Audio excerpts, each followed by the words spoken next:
So hey guys, welcome back to my channel. और आज का वीडियो इंपॉर्टेंट से भी इम्पोर्टेंट होने वाला है, क्योंकि आज मैं लेकर आया हूँ ऐसे टॉप 30 क्वेश्चन जो पेपर में पूछे जा चुके हैं। अभी तक गवर्नमेंट के जितने भी एग्ज़ाम हुए हैं वो सभी एग्ज़ाम में ऐसे प्रश्न पूछे जा चुके हैं।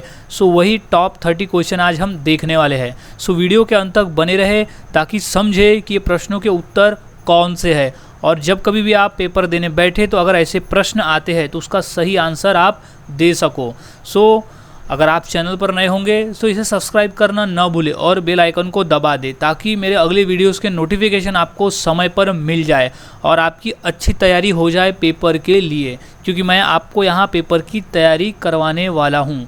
सो शुरू करते हैं हमारा वीडियो। सो सबसे पहले जो हमारा प्रश्न है वो है, भारत की सबसे ऊँची मीनार कौन सी है? इम्पॉर्टेंट प्रश्न है, ये प्रश्न रेलवे में आया हुआ है। सो इसका जो सही जवाब हो जाएगा वो है ऑप्शन सी, कुतुब मीनार। कुतुब मीनार जो है वो भारत की सबसे ऊंची मीनार है, कुतुब मीनार। इम्पॉर्टेंट प्रश्न है, याद में रखें इसका आंसर। अगर पेपर में आता है तो सही आंसर होगा इसका कुतुब मीनार। अगला सवाल है, विद्युत बल्ब के अंदर कौन सी गैस भरी जाती है? इम्पॉर्टेंट प्रश्न है, ये प्रश्न एसएससी के एग्ज़ाम में पूछा जा चुका है। सो बाकी भी एग्ज़ाम में ये रिपीट हो सकता है, तो इसे ध्यान में रखें। आंसर हो जाएगा इसका option C, argon. Argon gas जो है वो विद्युत बल्ब के अंदर भरी जाती है। सो आर्गन गैस याद रखें। अगला सवाल है, लाल नदी किस देश में बहती है? प्रश्न इम्पोर्टेंट है, ये प्रश्न भी पूछा जा चुका है। सो इसका सही जवाब हो जाएगा ऑप्शन बी, वियतनाम। वियतनाम में लाल नदी बहती है। अगला सवाल है, भारत के राष्ट्रीय गान को गाने की समय की अवधि कितनी होती है? यहाँ पे राष्ट्रीय गीत लिखा हुआ है, लेकिन यहाँ पे करेक्शन कर ले, ये है राष्ट्रीय गान। सो राष्ट्रीय गान को गाने की समय की अवधि होती है, सही आंसर इसका है option D, 52 second. 52 second rule के हिसाब से हमें 52 सेकेंड के अंदर, यानी लिमिट, एक आखिरी लिमिट है 52 सेकेंड तक हमारा राष्ट्रीय गान ख़त्म हो जाना चाहिए। सो इम्पोर्टेंट प्रश्न है, ये प्रश्न यूपी पुलिस में, एसएससी में और रेलवे के एग्ज़ाम में पूछा जा चुका है। सो ये मोस्ट इम्पॉर्टेंट प्रश्न है, याद में रखें। आंसर है 52 सेकेंड। अगला सवाल है, भारतीय मुद्रा का नाम रुपया किसने रखा था? इम्पॉर्टेंट प्रश्न है, ये प्रश्न 2 बार रेलवे में आ चुका है। सो इसका सही जवाब है ऑप्शन ए, शेर शाह। शेर शाह ने रखा था। भारतीय मुद्रा का नाम रुपया शेर शाह ने रखा था। इम्पॉर्टेंट है, याद रखें, भारतीय रुपया शेर शाह। अगला सवाल है, उगते सूर्य की भूमि किस देश को कहा जाता है? मोस्ट इम्पॉर्टेंट प्रश्न है, ये प्रश्न को याद में रख ले। तो इसका जो सही जवाब हो जाएगा वो है बी, जापान। जापान देश को उगते हुए सूर्य की भूमि का देश भी कहा जाता है। अगला सवाल है, भारत के कितने राज्य बांग्लादेश की सीमा से लगते हैं? प्रश्न इम्पॉर्टेंट है, ये यूपीएससी के पेपर में आ चुका है। इसका सही जवाब हो जाएगा ऑप्शन डी, 5 राज्य। 5 राज्य से मिलते हैं बांग्लादेश की सीमा। सो इम्पॉर्टेंट प्रश्न है, इसे याद में रख ले। अगला सवाल है, जियो और जीने दो किसका नारा था? सो इम्पॉर्टेंट है, ये प्रश्न आ चुका है रेलवे के एग्ज़ाम में। तो इसका सही जवाब हो जाएगा ऑप्शन बी, महावीर स्वामी। भगवान महावीर स्वामी जी ने जियो और जीने दो का नारा दिया था। अगला सवाल है, शिक्षक दिवस किस दिन मनाया जाता है? इम्पॉर्टेंट प्रश्न है, ये रेलवे में आ चुका है। तो इसका सही जवाब है ऑप्शन बी, 5 सितंबर। 5 सितंबर को शिक्षक दिवस मनाया जाता है, क्योंकि 5 दिसंबर के दिन हमारे पहले उपराष्ट्रपति डॉक्टर सर्वपल्लवी राधाकृष्णन का जन्मदिन, यानी उनकी जयंती आती है, और उनके जयंती के अवसर पर ही हम हर साल 5 सितंबर को शिक्षक दिवस मनाते हैं। अगला सवाल है, तिरंगे पर अशोक चक्र किसने लगवाया था? इम्पॉर्टेंट प्रश्न है, ये पेपर में आ चुका है। तो इसका राइट आंसर हो जाएगा option A, Bhimrao Ambedkar. Doctor Bhimrao Ambedkar ने तिरंगे पर अशोक चक्र लगवाया था? इम्पोर्टेंट प्रश्न है, याद में रखिए। इसका आंसर है भीमराव अंबेडकर जी ने अशोक चक्र पर, तिरंगे पर अशोक चक्र लगवाया था। अगला सवाल है, सौरमंडल का सबसे हल्का ग्रह कौन सा है? यानी डेंसिटी के अनुसार सबसे हल्का यानी सबसे कम डेंसिटी वाला ग्रह कौन सा है? इम्पोर्टेंट प्रश्न है। ये प्रश्न 2 बार यूपी पुलिस के एग्ज़ाम में आ चुका है। तो इसका सही जवाब है ऑप्शन बी, शनि ग्रह। शनि ग्रह है सौरमंडल का सबसे हल्का ग्रह है, शनि ग्रह। याद रखिए, आंसर इज शनि ग्रह। गाइज, हम जितने भी यहाँ पर क्वेश्चन देख रहे हैं, ये सभी क्वेश्चंस पेपर में आ चुके हैं। सो सभी के क्वेश्चन के आंसर्स अच्छे से याद में रख ले, ताकि अगर अगली बार पेपर में आते हैं तो आप सही आंसर दे सको। अगला सवाल है, पेटीएम किस देश की कंपनी है? ये क्वेश्चन प्राइवेट एग्जाम में आए हुए हैं। सो इसका जो राइट आंसर हो जाएगा वो है भारत देश। पेटीएम जो है वो भारत देश की कंपनी है, पेटीएम। इंपॉर्टेंट प्रश्न है, इसे नोट डाउन कर ले। अगला सवाल है, मीशो किस देश की कंपनी है? ये भी इम्पॉर्टेंट है, लेकिन ये पेपर में पूछा नहीं गया है, लेकिन ये प्राइवेट जो पेपर होते हैं उसमें ये प्रश्न पूछा गया था। तो इसका जो राइट आंसर है वो है ऑप्शन ए, भारत।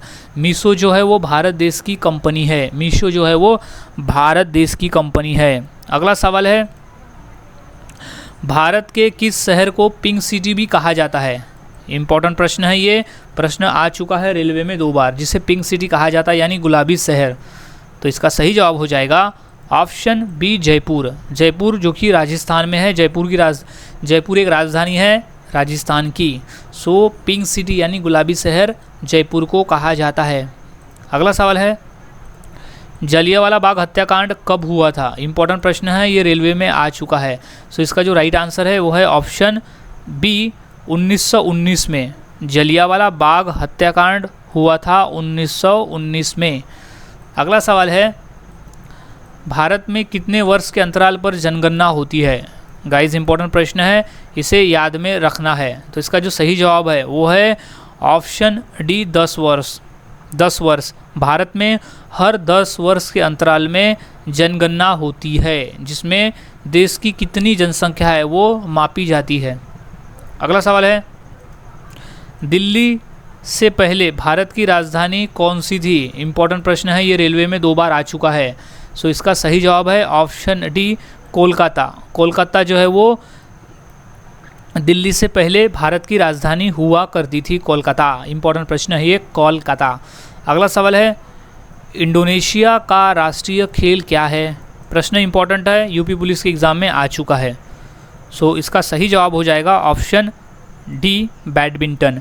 बैडमिंटन जो है वो इंडोनेशिया का राष्ट्रीय खेल है। अगला सवाल है, भगवान श्री राम के पिता का क्या नाम था? इंपॉर्टेंट प्रश्न है, ये आया था रेलवे में।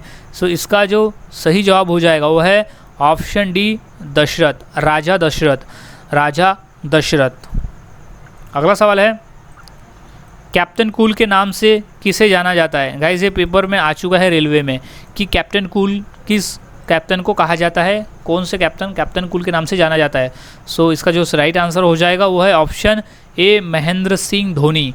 महेंद्र सिंह धोनी को कैप्टन कूल के नाम से भी जाना जाता है, क्योंकि उनका दिमाग हमेशा ठंडा रहता है। अगला सवाल है, विवेकानंद रॉक मेमोरियल कहाँ स्थित है? इंपॉर्टेंट है, ये पेपर में आ चुका है एसएससी के। सो इसका सही जवाब है ऑप्शन डी, तमिलनाडु। तमिलनाडु में है। विवेकानंद रॉक मेमोरियल मौजूद है तमिलनाडु में। अगला सवाल है, काजीरंगा राष्ट्रीय पार्क कहाँ है? इंपॉर्टेंट प्रश्न है, ये प्रश्न पेपर में आ चुका है। सो गाइज, इसे इंपॉर्टेंट कर ले कि काजीरंगा नेशनल पार्क है असम राज्य में। इंपॉर्टेंट प्रश्न है, असम राज्य में स्थित है काजीरंगा नेशनल पार्क। अगला सवाल है, गायत्री मंत्र किस पुस्तक से लिया गया है? प्रश्न रेलवे में आ चुका है और एसएससी में भी आया हुआ है। सो इसका जो राइट आंसर है वो ऋग्वेद। गायत्री मंत्र जो है वो ऋग्वेद पुस्तक से लिया गया है। गायत्री मंत्र लिया गया है ऋग्वेद पुस्तक से। अगला सवाल है, मोहनजोदाड़ो कहाँ स्थित है? इंपॉर्टेंट प्रश्न है, ये प्रश्न आ चुका है। तो इसका जो राइट आंसर है वो है ऑप्शन ए, सिंध में। मोहनजोदाड़ो स्थित है सिंध में। अगला सवाल है, महात्मा गांधी को सर्वप्रथम राष्ट्रपिता किसने कहा? इम्पॉर्टेंट है, ये पेपर में 2 बार आ चुका है। तो इसका जो राइट आंसर हो जाएगा वो है ऑप्शन सी, सुभाष चंद्र बोस। सुभाष चंद्र बोस ने पहली बार यानी सबसे पहली बार महात्मा गांधी को राष्ट्रपिता कहकर संबोधित किया था। सो Subhash Chandra Bose is right answer. अगला सवाल है, चोल शासकों की भाषा क्या थी? प्रश्न इंपॉर्टेंट है, ये प्रश्न एसएससी के एग्ज़ाम में आ चुका है। सो इसका सही जवाब है ऑप्शन ए, तमिल। तमिल भाषा थी, चोल शासकों की भाषा थी तमिल भाषा। अगला सवाल है, भारत का प्राचीन भाषा कौन सी है? प्रश्न इंपॉर्टेंट है, प्रश्न रेलवे में और एसएससी के एग्ज़ाम में आ चुका है। सो इसका राइट आंसर हो जाएगा ऑप्शन ए, संस्कृत। संस्कृत भाषा जो है वो भारत की सबसे पुरानी भाषा है, सबसे प्राचीन भाषा है।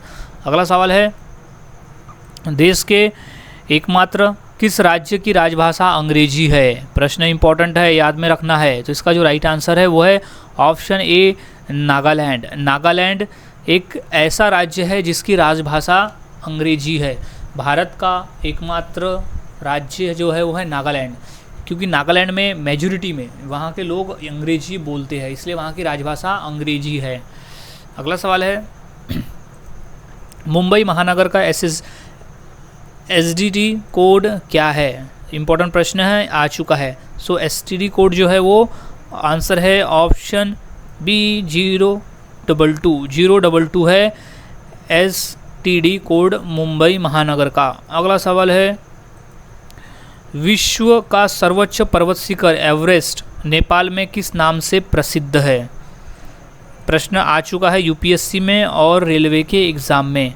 तो इसका सही जवाब है ऑप्शन ए, त्रिकुट। त्रिकुट त्रिकुट विश्व प्रसिद्ध यानी विश्व का सबसे ऊंचा शिखर माउंट एवरेस्ट नेपाल में जाना जाता है त्रिकुट नाम से। त्रिकुट नाम से वो प्रसिद्ध है, याद रखें।